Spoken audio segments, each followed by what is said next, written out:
Recap of Nobody 2, 2025. Major spoilers ahead. Nobody 2, 2025 recap and breakdown. Basic setup and premise. Title Key info. Nobody 2 is the sequel to Nobody, 2021. It is directed by Timo Giajanto, written by Derek Kolstad, Aaron Rabin, Bob Odenkirk, and Umair Aleem. Released in the US on August 15, 2025. The runtime is about 89 minutes. Premise Synopsis. 4 years after the events of the first film, Hutch Manel is still repaying debt he incurred by fighting the Russian mob. He is overworked, missing connection with his family, and seeks respite. So he plans a family vacation to Plummerville, a nostalgic location from his youth, and intends to take his wife Becca and children away. But the vacation becomes dangerous. Plummerville isn't as innocent as it looks.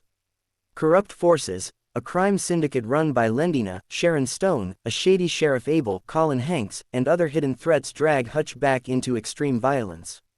Plot walkthrough and key beats. Here's a reconstructed narrative of Nobody 2, with major events, climactic scenes, and turning points. Act 1. Vacation plans and underlying threats. 1. Debt and burnout. Hutch is still burdened by the debt he incurred after dismantling the Russian mob in the first film. He continues doing hit jobs to pay it off. His relationship with his wife Becca is strained. They drift apart due to his habitual danger and absence.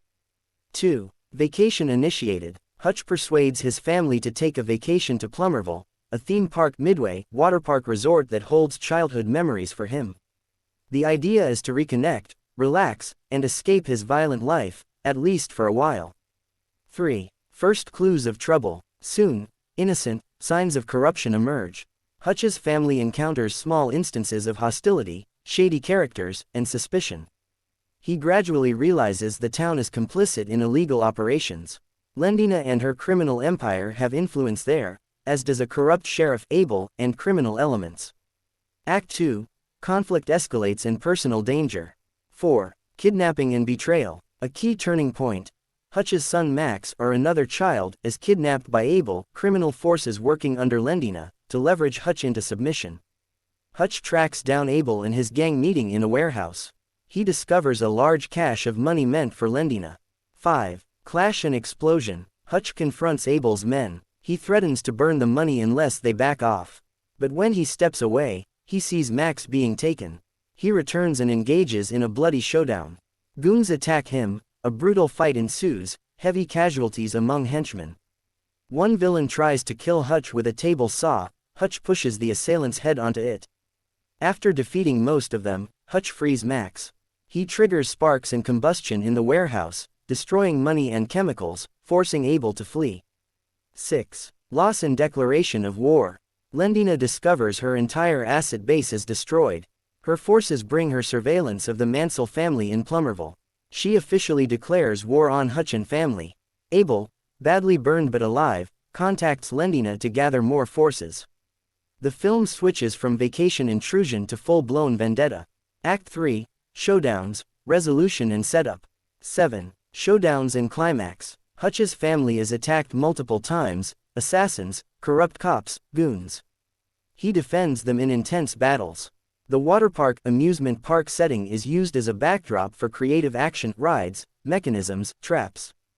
Hutch confronts Lendina's enforcers, Abel, and their key lieutenants. Scenes of hand-to-hand, improvised weapons, wounding, and near-death moments happen. In final confrontation, Hutch defeats many enemies. He loses some ground, but refuses to give up. The family's safety becomes the priority. The villains are beaten or forced to retreat, though not all are killed. 8. Aftermath and open ending. Following the climax, Hutch and his family attempt to regroup.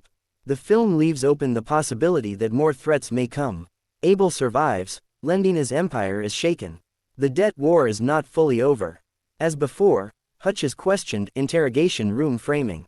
He's battered, but the narrative gives him a measure of triumph. He defended his family, destroyed much of Lendina's resources, and asserted he's not a passive nobody. Characters and themes. Hutch Manel. In this sequel, he is more overtly violent, more confident in returning to his abilities. His motivation shifts. It's not only debt or survival, but protecting his family from infiltration and threat. Becca Manel. She is more aware of Hutch's capacity for violence. The tension in their marriage intensifies as his dual life intrudes on family time. Lendina, Sharon Stone, the main antagonist. She is flamboyant, ruthless, and over-the-top, controlling criminal operations disguised under glitzy fronts. Abel, sheriff, a local power figure, initially seeming lawful but complicit, he becomes a personal tool of Lendina. Family kidnapping. Children and family are used by villains as leverage, raising the emotional stakes. Debt, power and revenge. Hutch's debts from the first film carry into this, shaping motives and plot. The battle isn't just physical but symbolic, reclaiming dignity, erasing debt, taking back power. Violence as spectacle. Reviewers note the film leans heavily into carnage, theatrical action, and over-the-top sequences, less existential weight, more action entertainment. Nostalgia and suburbia versus Underworld. Plumerville is used as nostalgic, almost campy location, a contrast between family vacation scene and violent underworld intrusion. If you liked it, subscribe to my YouTube channel.